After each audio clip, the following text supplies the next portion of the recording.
Welcome to our exploration of the haunting tale of Ted Bundy, perhaps the most infamous and enigmatic serial killer in the annals of American crime. As we delve deep into his dark, twisted journey, we'll uncover an intriguing facet of his life that is often overshadowed by his heinous crime's role in helping the police catch other serial killers. Ted Bundy, a name that sends a shiver down the spine and evokes a deep sense of revulsion and fear, was born on November 24, 1946, to a single mother in Burlington, Vermont. He was a bright, intelligent and charming young man, well liked by his peers and professors. Little did anyone know the monstrous fate that awaited in the shadows of his seemingly normal life. During his student years, Bundy exhibited a keen interest in politics and a burgeoning social life. But behind the facade of the handsome, articulate and well-dressed man, lurked a deeply disturbed individual, grappling with his turbulent dark urges. It all started with petty thefts, but soon escalated to instances of voyeurism and indecent exposure. The demons inside him craved for more, and he ultimately succumbed to the most horrific act a human can commit, of taking innocent lives. Between 1974 and 1978, Bundy embarked on a ruthless killing spree, targeting young women with long hair and parting them from their precious lives, in one of the most appalling manners imaginable.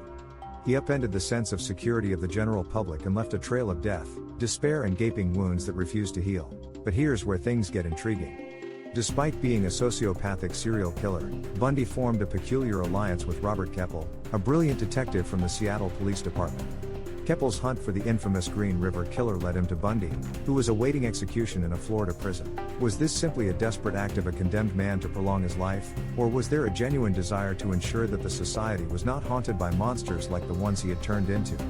Either way, this led to a series of chilling discussions between the two men on serial crimes. Though he never provided explicit details or confessions about his own crimes, his insights about how a serial killer's mind worked, about the modus operandi, the rationale or irrationality that dictated their actions, turned out to be invaluable. Bundy was candid and forthcoming about his deeds than about those which he had not committed.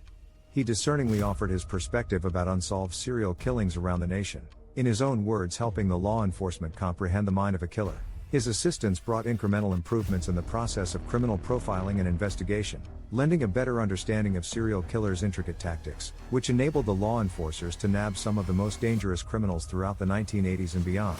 Bundy's abrupt execution in 1989 denied the justice to the families of his direct victims but ended his horrendous spree forever.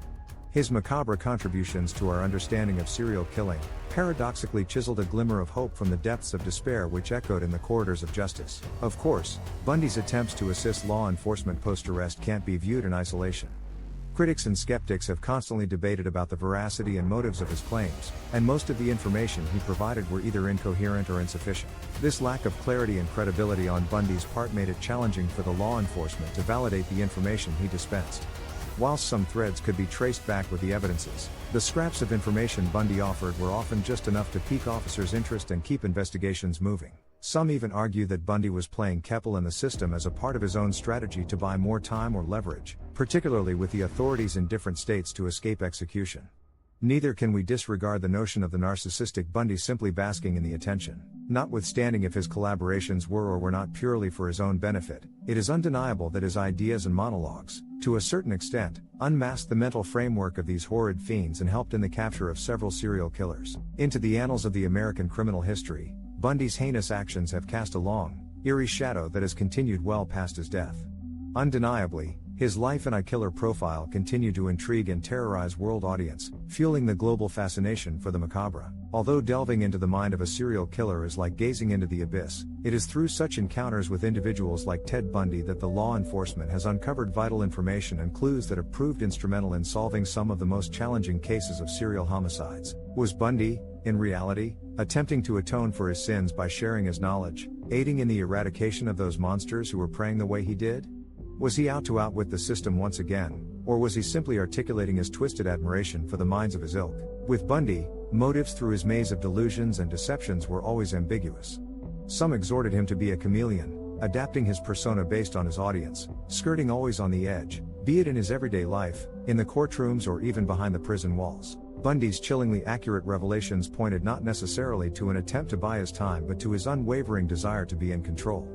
His knowledge became the leverage and gave him a sense of the power he so desired. In the end, Bundy's story epitomizes the harsh reality of how distressingly ordinary-looking individuals could be the pure embodiments of evil, causing devastation and damage unparalleled.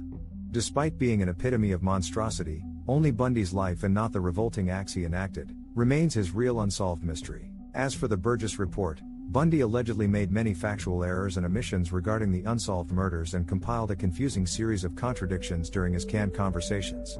However, he revealed an insightful thesis about murderers. Ted Bundy, throughout his sessions with Robert Keppel, displayed an inclination and a fondness to dissect the psychology of criminal minds, however monstrous they may be. He dissected the mind with surgical precision, lending surprising insight to the world of criminal investigation. He listened attentively, openly responded to all questions, and showed his articulate correspondence with the events and a thoughtful recount of what he believed transpired, and what possibly encouraged a criminal to take the route he did. His psychological documents, the tapes of his conversations with Keppel and his public interviews reveal a frightful truth, that his shadow continues to loom large not only in the world of serial killings but also in the annals of criminal psychology and forensics. It was the tragedy and turmoil that had unfolded in the lives of innumerable victims and the subsequent trauma of their families which triggered a sobering revision of strategies within law enforcement agencies. Bundy's terrifying revelations played a crucial role in this process. It is poignant that one of the most reviled figures in criminal history, even in his last days, sought ways to haunt us relentlessly, to force us to confront the very monstrosity that had been born out of our own society, to look within and seek answers in the depths of the darkest abyss of human mind. In his passing, Ted Bundy bequeathed a dreadful cycle of consequences that continues to influence criminal investigations to this day. Bundy's legacy has, in part, played a dreadful role in the evolution of the law of evidence in capita cases in America. Through his revelations and reflections, Bundy forced upon the society a pervasive reality: not all killers are monsters in an earthly ghastly form. Instead, they can be ordinary people, sociopaths, adept in their manipulative skills, camouflaging in the murky shadows of society, waiting for their next unsuspecting prey. His notoriety and the chilling scholarship of his perverse mind has spurred several academic studies and books, laying the foundation for a better understanding of criminal psychology, the concept of sociopathy, and the dynamic relationship between crime, the media, and the masses. The explosive intersection of Bundy's dark and his rare instance of collaboration with the law has led to multiple interrogation points, stirring constant debates. The only thing that is undoubtedly clear: his shocking crimes have left an indelible mark on the entire world. Given the shades of darkness that are still rising out of Bundy's gruesome past, it's tough to decipher what was more daunting, his abominable actions or his fence-sitting assistance to the law. While some believe the latter showed a spark of redemption, others vigorously refute it. Nonetheless, an undeniable truth remains that Bundy's story, terrible though it may be, has one silver lining. A serial killer, someone who relishes taking innocent lives, surprisingly helped in preventing other similar killers from haunting the society. Bundy's vile crimes and his unnerving cooperation with the law remain the subject of countless debates, academic forums and cold case dialogues, leaving a distinct fascination and unease in its wake, a puzzle that may never find a final resolution. In this journey into the life of Ted Bundy, a story soaked in blood and brimming with terror, we come to the realization that the darkest corners of the human psyche, the labyrinths that lead to mindless violence and extreme brutality, could be extensively explored.